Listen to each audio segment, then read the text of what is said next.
Hey, hello. This is Kara Marinick, and I am doing the meticulous review for the 2019 Track and Field Resource Guide. So welcome. I'm just going to go through a little bit of the beginning of the rule book. Same format as previous seasons, but I want to bring to your attention that the table of contents is hyperlinked so that you can click in to the different pages of the rulebook. So we're going to start with our season timeline.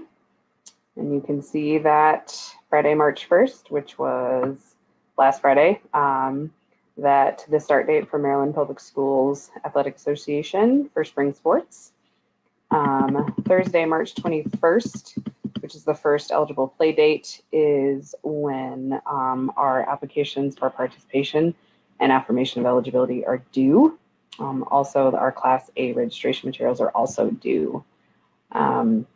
So some of your district reps have made this due date a little earlier in order to get paperwork in on a timely manner. So make sure you are checking with your district reps to make sure that you know that due date. Friday, May 3rd is the date that must be completed of our county and district championships, including any rating delays. Tuesday, May 7th at 7 p.m. is our state invitational pre-competition coaches webinar. So please register by clicking on this link. And then for our competition dates for state, our state invitational for rosters of 20 or fewer are on Tuesday, May 14th. And then for rosters of 21 or more, it is Wednesday, May 15th. So make sure that your roster numbers are correct on your affirmation of eligibility, because this will come into play for which day you compete. Our inclement weather date will be Thursday, May 16th. So something to note, teams will conduct the Interscholastic Unified Sports Season for a minimum of 8 weeks, with teams practicing at least twice a week and participating in 3 or more competitions during the season. If you're unable to meet this expectation, please let me know. Again, this is Kara Marinick. I'm the Interscholastic Unified Sports Director. And then our state invitational qualification requirement is that teams are to participate in at least 2 regular season competitions. Barring any extensive inclement weather hardships, this will be strictly enforced as a qualifying requirement for the state invitational. Again, this notes that the due date is up to your district representative, so make sure you are talking with them to make sure that you know the date that your paperwork is due into your district reps. So this is hyperlinked back. So now we'll go to Special Olympics resources. So here's some links that you can click on to go to the basics of coaching, track and field coaching guide. These are all live links and they do work. There's also the athlete-centered coaching guide, and then the Coaching Olympics athlete course offered by American Sport Education Program. So these are all like live links if you need any of this or you're new to coaching track and field for Special Olympics. So now we'll start with the official rules and overview.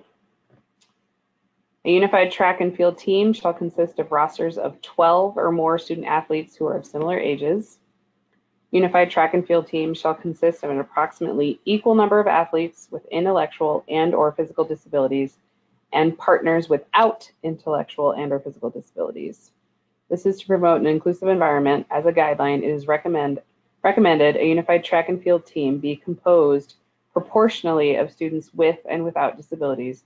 However, no more than 70% of the roster may be composed of students with disabilities or students without disabilities. It is permitted for teams that do not meet the 12 student athlete minimum roster to combine with a team in your district in order to compete. All athletes need to have the appropriate paperwork required by the county's school system, as well as Special Olympics Maryland application for participation, which is included in later documents at the end. Teams are permitted to have 1 head coach or 2 head coaches. They may also have assistant coaches. Coaches must meet the standards delineated by the county, as well as Special Olympics Maryland. They're required to complete and submit a Special Olympics Maryland Volunteer Class A form, which is included at the end of the rule book. So just note that team rosters that are not compliant with the 70% rule may be permitted to compete. So you can file an application for a leniency waiver, and they are to be submitted to Unified Track and Field Sports Management Team no less than 30 days prior to the state invitational. So the committee will be looked at if this does come to fruition for any counties. So looking at events and entries, all track and field events will follow National Federation of State High School Association rules, except where there are specific adjustments that are allowed by Special Olympics summer sports rules for athletics, which can be found here. And then the National Federation rule book is available accordingly. You can get a hard copy with this link. iTunes provides a copy at this link, and Amazon provides a copy at this link. I'll click on Amazon just to show you. So you can see that you can buy it here if you so choose to do so. Okay. So, and within Amazon, as you saw that little pop-up, please consider using Amazon Smile. That benefits, you can choose who it benefits, but it would be nice as some of the proceeds would go to us. Okay, following are the official events offered at all Unified Track and Field competitions. The track events are the 100 meter, 200 meter, 400 meter, 800 meter, the 4x100 meter relay, and the 4x400 meter relay. And our field events are the mini javelin, shot put, and the running long jump.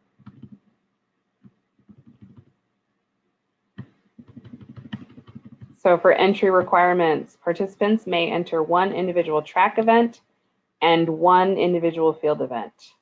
Again, participants may enter one individual track event and one individual field event. They may also be selected to participate on one relay team. Relay teams must consist of 2 runners with disabilities and 2 people without disabilities, example, unified partners. Coaches can place their runners in any order. A unified track and field team may enter a maximum of 2 4x100 meter relay teams and 2 4x400 meter relay teams. Combined school teams will pre-designate 2 4x100 meter relay teams and 2 4x400 meter relay teams as competing teams. The remaining relay teams, maximized at 2 per event if available, may participate as an exhibition, meaning non-scoring. Each coach should obtain a copy of the rules.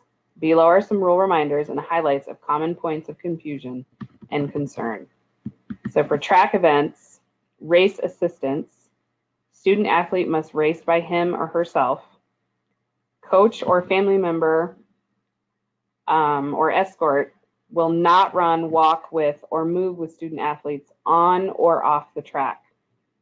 Student athlete will be disqualified if the aforementioned is violated.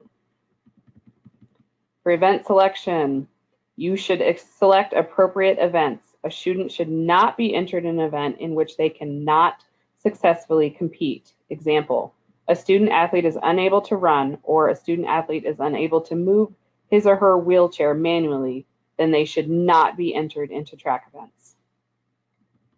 Visually impaired student athletes may use these adaptations. They can use a guide rope. They may use human guide provided by MEET if run on a curve or unable to use guide rope. They can run in races, run in lanes, and including with a curve, the student athlete must stay in the lane. Cutting into an inside lane is a disqualification. In races run entirely on straight part of the track, there is no DQ for leaving lane unless impede or leave the track. DQ stands for disqualification. For lane violations, in all races run in lanes, each competitor shall keep within his or her allocated lane from start to finish. student athlete using assistive devices, such as canes, crutches, or walker, will use 2 lanes as his or her lane, sufficiently wide enough to allow for assistive devices. Athletes must provide their own assistive devices. If a competitor is pushed or forced by another person to run outside his or her lane, and if no material advantage is gained, the competitor should not be disqualified. If a competitor either runs outside his or her lane in the straight or runs outside the outer lane on the bend with no material advantage thereby being gained, and if no other runner is obstructed, then the competitor shall not be disqualified. So for starts, all races will start with a gun without exception. All student athletes, therefore, should be trained to start with a gun. In extreme cases, starter will reposition himself or herself at the starter's sole discretion, but will still use the gun. Student athletes must start race by himself or herself. Starter may request a coach or a credentialed school system professional to stand with the athlete until the start of the race at the starter's discretion. If student athletes cannot handle starting with a gun or starting by themselves, they should not be in that event. Student athletes with hearing impairments should watch for the smoke of the gun, or they may get a supplemental tap start or supplemental flag start at the starter's discretion. These are accommodations that should be discussed prior to the state competition. For start commands, races up to and including the 400 meter, use a 3-command start. On your marks, this means settle into your stance and or get into the starting blocks. Set, athletes must settle into stance and be still, and then the gun fires. Races longer than the 400 meters use a 2-command start. On your marks, then the gun fires. Student athletes can use starting blocks in races up to and including the 400 meters. And then there's a note that you may use a volunteer to anchor the back of the starting blocks, but this should be practiced prior to competition. For races, the 200-meter race, there's a staggered start, and you must stay in your lanes throughout. The 400-meter race, there's a staggered start, and you must stay in your lanes throughout. The 800-meter race, there's a waterfall start, and you can break immediately as long as the athlete does not impede another athlete. The last lap in individual races, distances of 2 laps or more will be signified with a bell. The 4x100-meter race is a staggered start, and you must stay in lanes throughout. The 4x400-meter race is a 3-turn stagger. First runners must stay in their lane all the way around the track. Second runners must stay in the lane for start, but then can cut in at the break line after the completion of the first turn. Relay notes. Passing of the baton must be entirely within the exchange zone. If dropped during the exchange, the incoming runner must pick it up and complete the exchange. You may use the fly zone. Relay teams. 2 alternates may be registered for each relay team. One may only serve as an alternate for a single relay team, not multiple relay teams. Alternates must be registered for the specific event in compliance with the registration deadlines and can only replace a person of like role. For example, a person with a disability can be activated for a person with a disability. An alternate may only be activated in the instance of absence or illness or injury. The maximum effort rule, which will be talked about in supplement, will be strictly applied to all relay teams, regardless of alternates, with a 20% threshold, meaning that any team outperforming their qualifying time by 20% or more will be automatically disqualified.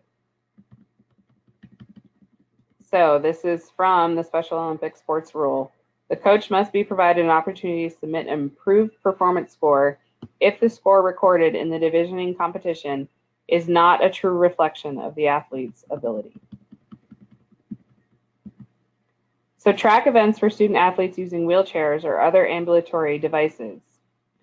To provide competitive opportunities for student athletes using wheelchairs or other ambulatory devices, races will be conducted in each of the following distance: 100 meter, 200 meter, 400 meter, and 800 meter.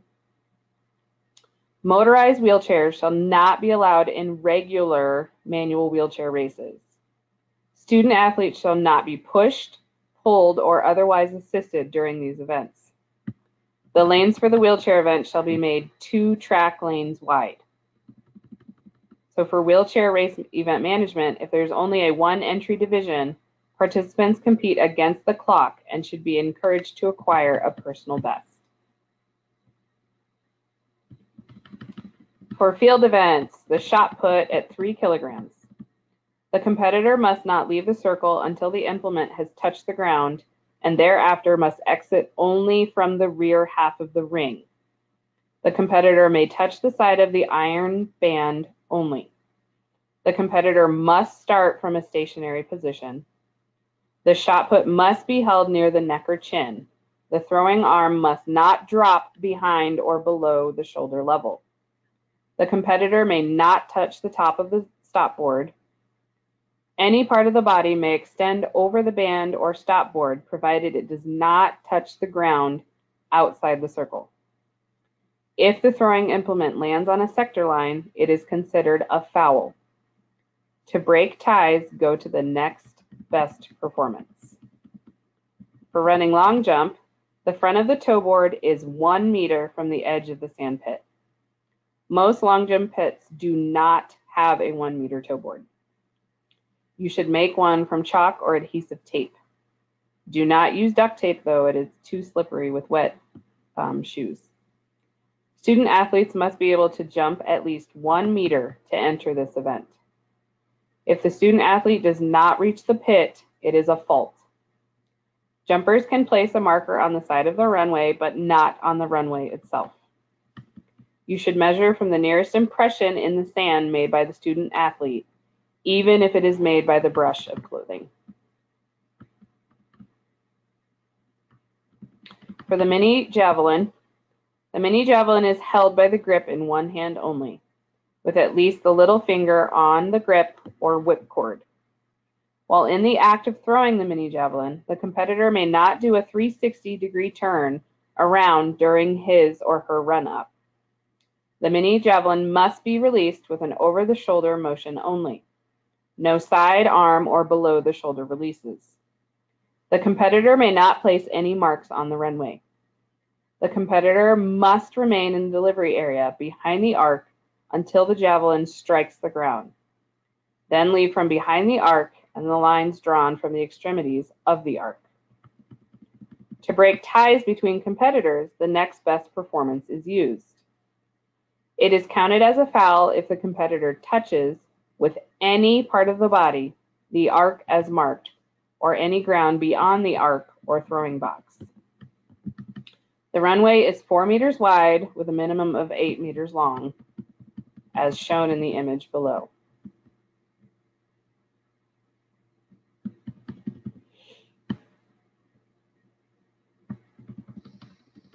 So general rules for field events. In regards to measurements, time requirements to initiate an attempt, and wind gauges. In the long jump, standing long jump, and throwing events, each athlete shall be allowed 3 non-consecutive attempts. All 3 attempts shall be measured and recorded for tie-breaking purposes. The longest measurement of the 3 attempts shall be used for scoring. Athlete's second best and then third best attempts shall be used to break ties. For individual field event competitions, long jump, standing long jump, and throws, and combined events, a competitor shall be charged with a foul if the competitor does not initiate and attempt within 1 minute after the competitor's name has been called, in addition to a visual indication made by the event judge. For the high jump, where there are 3 or more athletes remaining in the competition, the time shall be 1 minute. Where there are 2 or 3 athletes remaining in the competition, the time shall be 1.5 minutes. When there is 1 remaining athlete in the competition, the time shall be 2 minutes.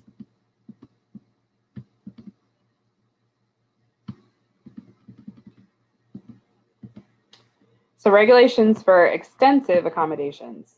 Special Olympics Maryland and participating schools shall provide reasonable accommodations necessary to provide students with disabilities with equal opportunities to participate to the fullest extent possible in mainstream athletic programs. Accommodations will not be provided should the accommodation, 1, presents an objective safety risk to the student or others based on an individualized assessment of the student, or 2, fundamentally alters the nature of the school's mainstream athletic program. So again, assistance to athletes for track events. Guide runners and assistants for athletes will be permitted to accompany athletes onto the competition area. Guide runners or assistants must be clearly identified by wearing a distinctively colored vest provided by the meet organizing committee. Athletes must provide their own guide runners. When competing with a guide runner, the method of guidance for athletes shall be the use of a tether of non-elastic material with a maximum length of 100 centimeters. The tether attachment shall only be established between hands and/or arms of the pair. In addition, the runner may receive verbal instruction from the guide runner. The guide is not allowed to use a bicycle or other mechanical means of transport. The guide runner is also not allowed to pull or propel the athlete in order to gain an advantage at any stage during the race. Athletes and their guide runners must use a tether except for, under exceptional circumstances, at the discretion of the technical delegate or referee, or during the last 10 meters of an event. The retention of the tether does not apply provided interference does not occur. Note, cones should be placed 10 meters before the finish line on both sides of the track as a visual cue for the athletes and officials. So if you have any further questions in regards to guided running, there are 2 links that you can click on. Attend guide running. For field events, an assistant, preferably a teammate, may bring athletes to the throwing circle or runway. The assistant may assist the student athlete by orienting them within the throwing circle or on the runway before each attempt. The assistant must leave the circle or runway before the attempt begins. Acoustic orientation is permitted before, during, and after each attempt. Example, the assistant can stand in the back of the long jump pit or throwing vector to tell the student athlete which direction to run or throw, and when he or she approaches the pit, takeoff, or the throw foul line. Student athletes may only be guided from the circle or runway after the officials have determined whether or not the attempt was a valid one. Note, if the official in charge of the event decides that an assistant who is providing acoustic orientation is in an unsafe location, then the official has the right to require the assistant to move. So, division and team scoring. Competition is conducted in co-ed division composed of competitors with similar abilities. Divisions consist of competitors with and without disabilities and are only determined by the participants' ability levels as expressed by times or distances.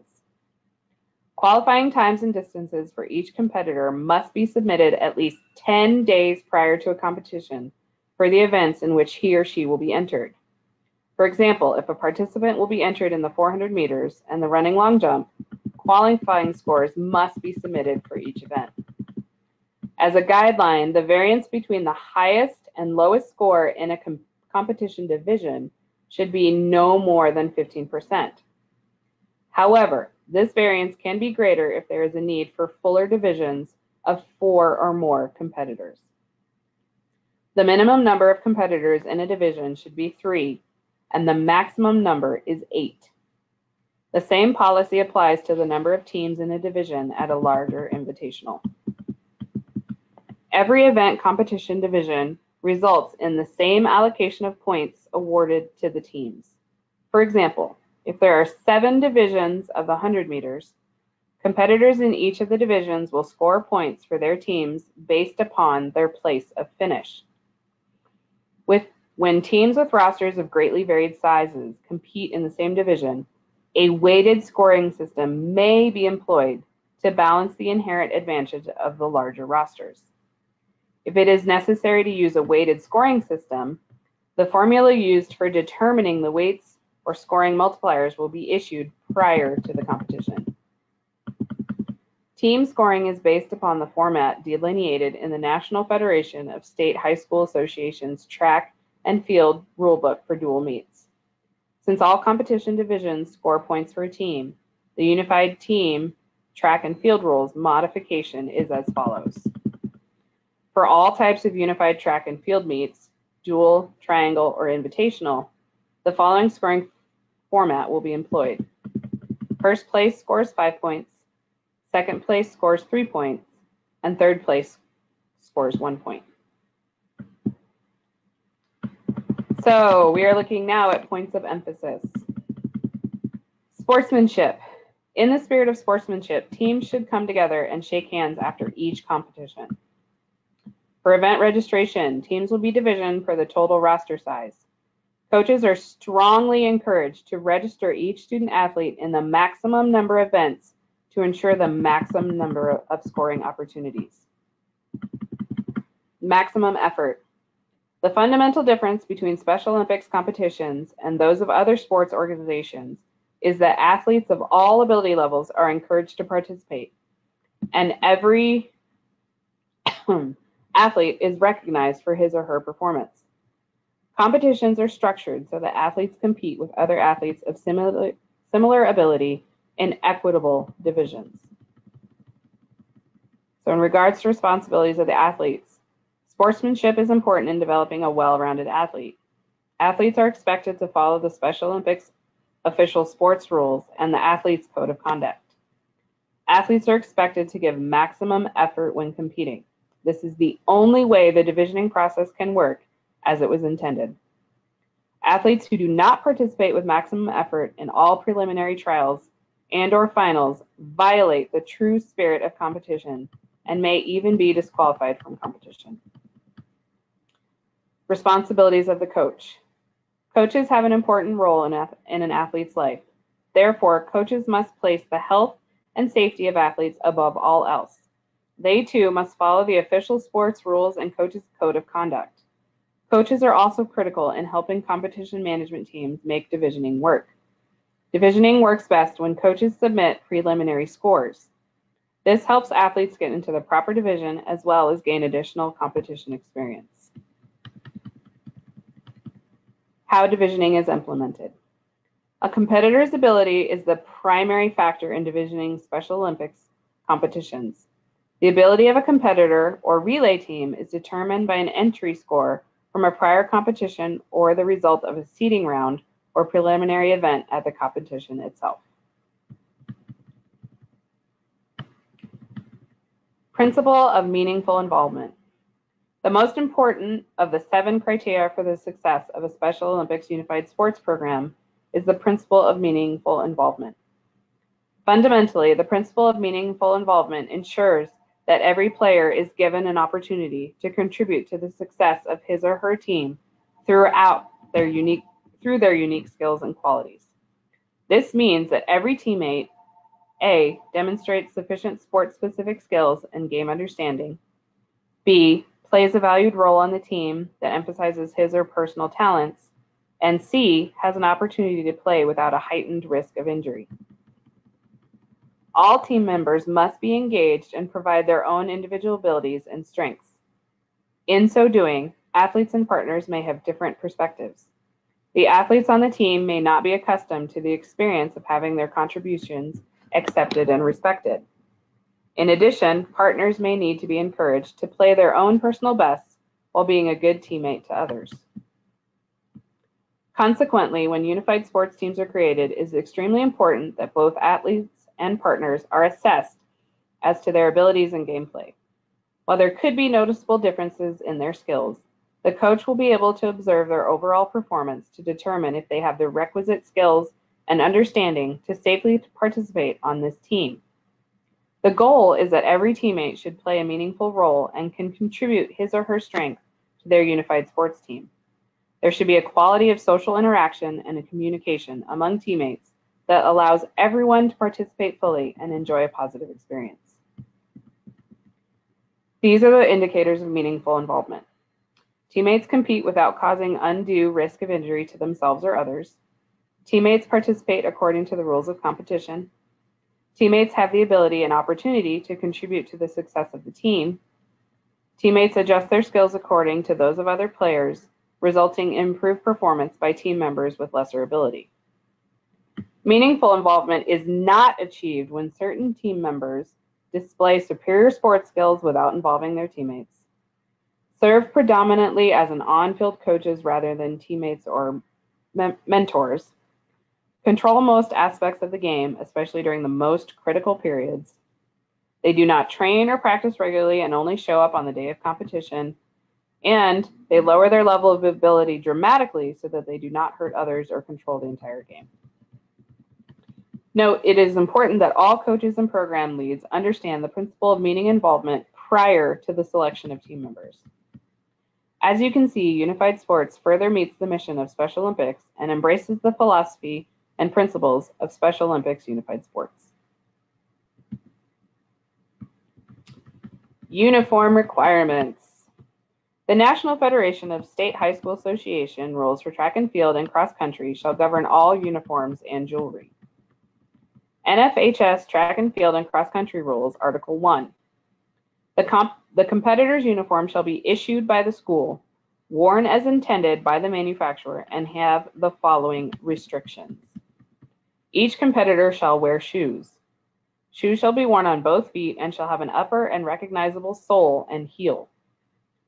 The shoe upper must be designed so that it can be fastened securely to the foot. The use of slippers or socks does not meet the requirements of this rule. Each competitor shall wear a full-length track top or one-piece uniform issued by the school. When numbers are used, each competitor shall wear his or her assigned unaltered contestant number. The top or one-piece uniform may have school identification, and the top may have the competitor's name. The top shall not be knotted or have a knot-like protrusion. A single manufacturer's logo, trademark, reference, no more than 2 1/4 square inches, with no dimension more than 2 1/4 inches, and with state association approval, is permitted on the top or one-piece uniform.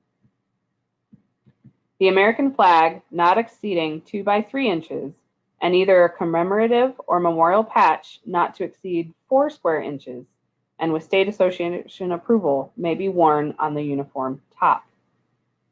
Note, only one American flag or commemorative patch may be displayed on the uniform.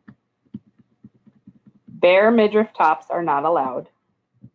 The top must hang below or be tucked into the waistband of the bottom when the competitor is standing upright.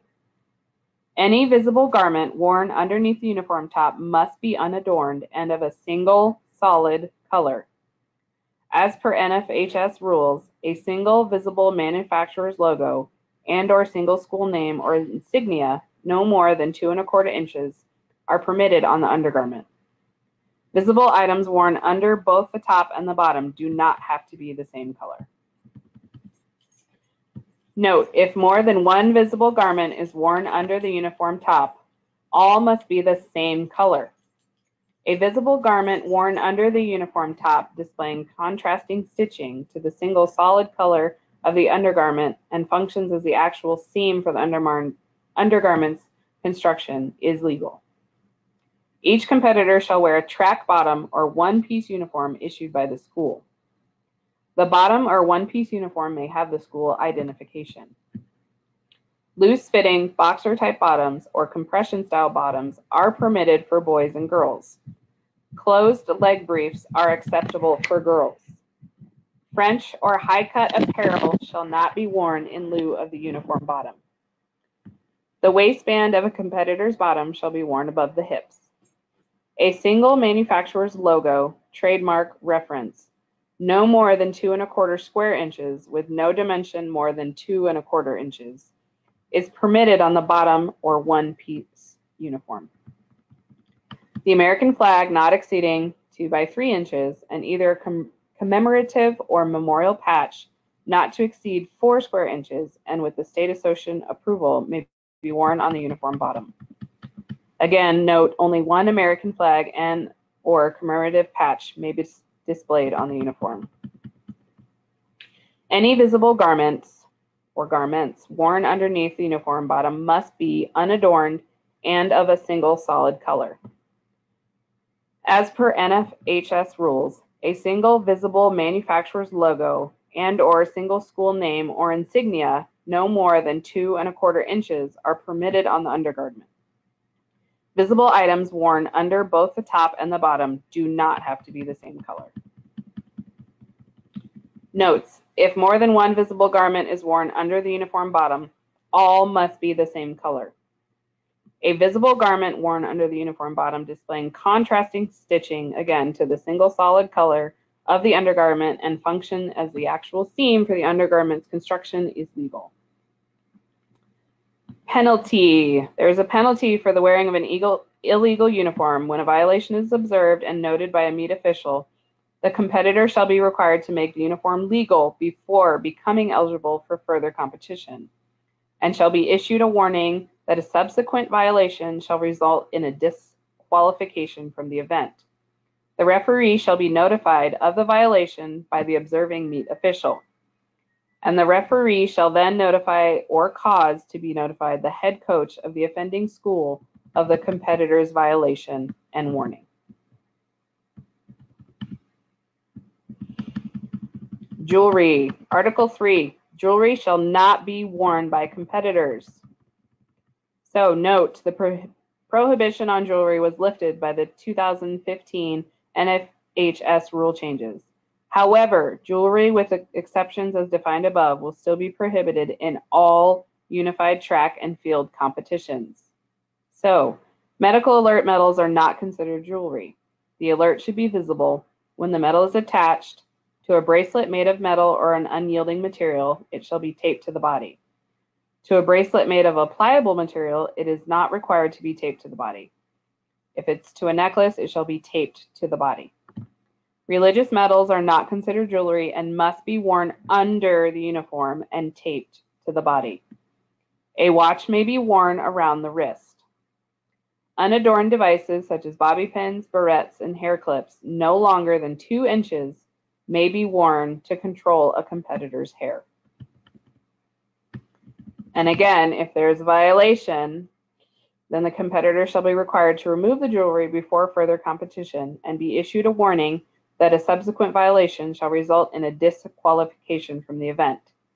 The referee again shall be notified of the violation by the observing meet official, and he or she shall then notify or cause to be notified the head coach of the offending school of the competitor's violation and the warning. Note, it is the ultimate responsibility to have each competitor compliant with uniform and jewelry rules, and that is up to each coach for their team.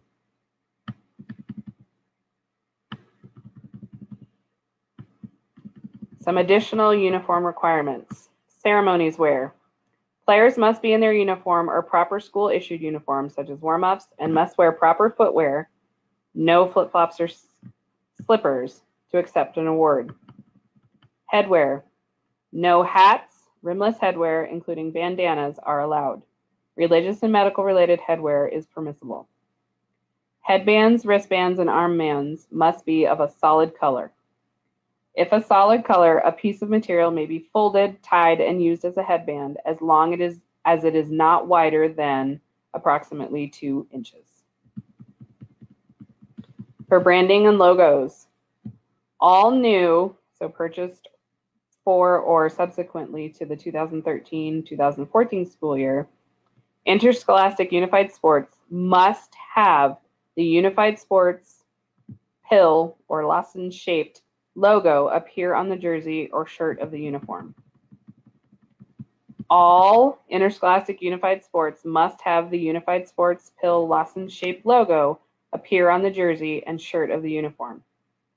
The unified sports logo can be printed, embroidered in red, black, or white.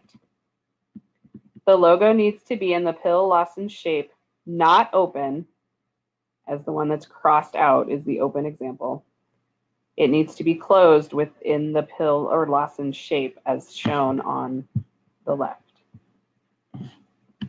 The Unified Sports pill lozenge shaped logo can be positioned on the chest, sleeve, or collar of the jersey or shirt as shown below.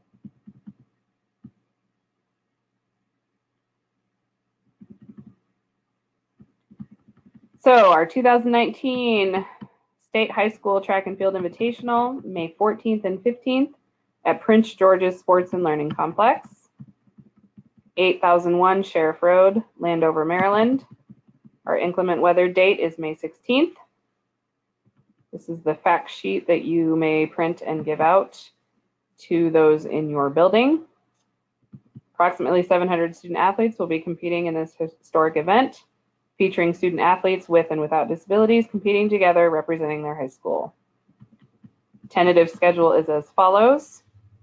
9 o'clock a.m. volunteer check-in, 9 to 10 schools arrive, 10 o'clock opening ceremony, 11 o'clock competition begins and lunch is available, 4 o'clock tentatively award ceremony, and then departure tentatively around 5 p.m. School systems involved: Allegheny, Charles, Frederick, Garrett, Prince George's, and Washington counties. If you have anybody that's interested in volunteering, please have them go to volunteers@somd.org for information.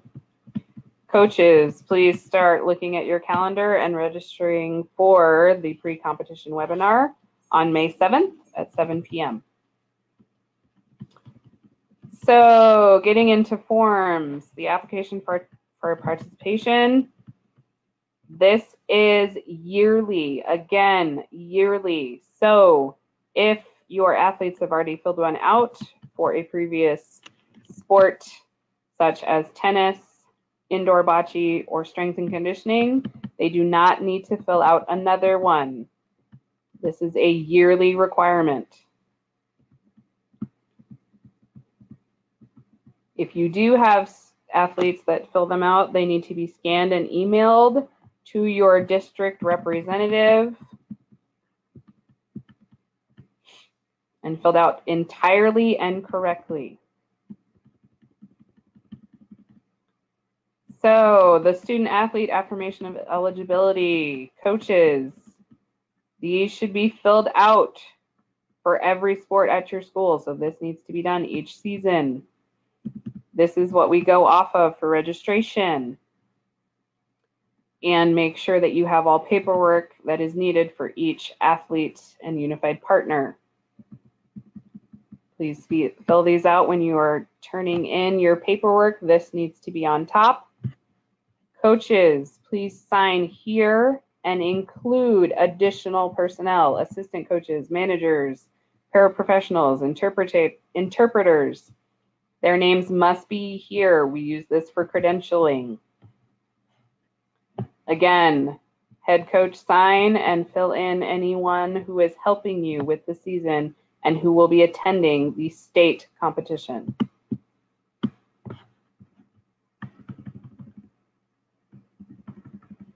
So Class A requirements. Anyone, including but not limited to coaching staff, all head coaches, assistant coaches, small group student aides, interpreters, student teachers, interns, paraeducators, parents, guardians, family members who are helping out, getting on the bus, students who accompany teams who are providing support and supervision, and any others identified by the school and Special Olympics Maryland. This form needs to be filled out. It is good for 3 years, so make sure if it has not already been done that it needs to be filled out if they are new to helping, and have them fill this out and send it to Dottie Rush at specialolympicsmaryland.org. Again, all of the Class A forms as well as the other forms are due on or before March 21st, depending on your district rep's date that they have provided for you.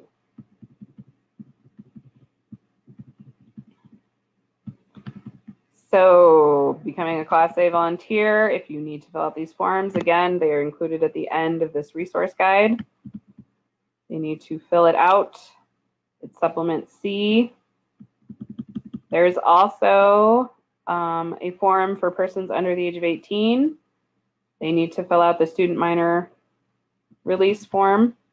Individuals who are under 18 years old do not receive a background check. Rather, they submit this reference form.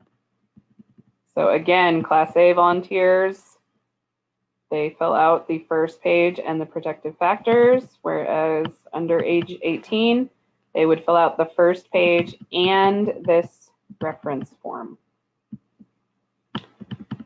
So protective factors needs to be completed, and you would click on this link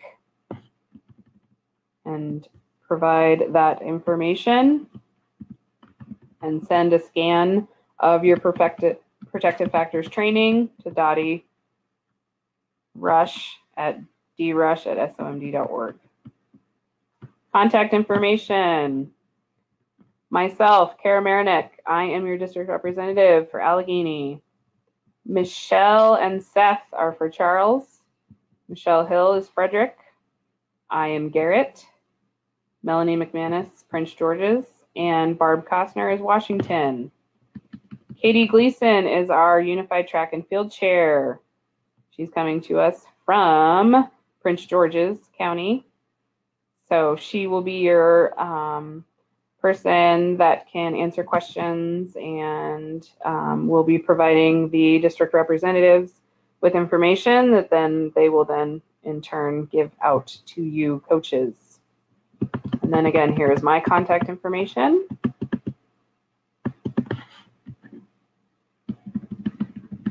And the following sheets are the supplemental documents. So supplement A is the Special Olympics Maryland application for participation. Again, one per school year. So if they did not do any other sports and track and field is their first sport, they need to fill one of these out, please, in its entirety.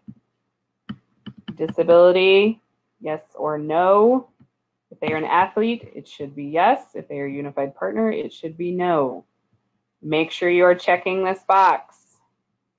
We forget that one quite often. And then please have this signed by parents and your participant, both printed and signed. Supplement B, your affirmation of eligibility. Head coaches, complete, sign, and keep copies of application for participation forms, and then you will scan this in with your forms and send it to your district representative on the date that they provide you. Please, please, please, if you can, type in this document. It is much easier for all of us to read if you type in here instead of handwriting. We go through a lot of misspellings and creating of new children when we do not need to. Make sure you're filling this out completely, including if there's use of a wheelchair or use of an ambulatory device. Again, head coaches, sign and fill in any additional team personnel that will be traveling with you to states so that we can credential them appropriately. Supplement C is our Class A forms.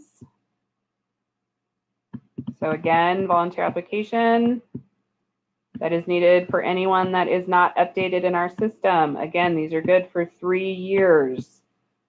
This does your background check and make sure that you are good to go. Please fill out both pages and sign. This is for a student minor if they're under the age of 18 and they are helping you with your team and going to competition. And that is all I have. And here's our sponsors. And then if you would like to follow us on Instagram, Snapchat, Twitter, or Facebook, here are our social media tags. Again, thank you for listening to this meticulous review of the 2019 Track and Field Coaches Resource Guide.